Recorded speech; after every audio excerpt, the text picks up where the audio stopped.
You're watching how Leap. Let's use Google Nano Banana, also known as Gemini 2.5, for mind-blowing AI image edits. First, access the tool via Google's AI Test Kitchen or the official Gemini website. Upload your image. Use text prompts to edit, like change the background to a beach or make this person smile. The AI will generate the edited image. You can also use in painting to remove objects by brushing over them.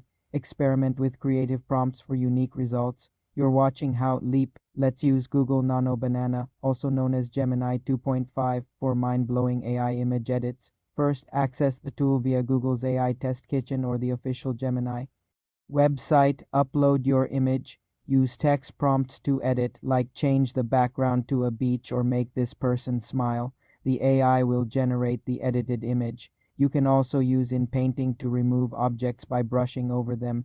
Experiment with creative prompts for unique results. This tool demonstrates advanced generative AI capabilities. Note that availability may be limited and requires a Google account. For more simple tech tutorials, subscribe to the channel.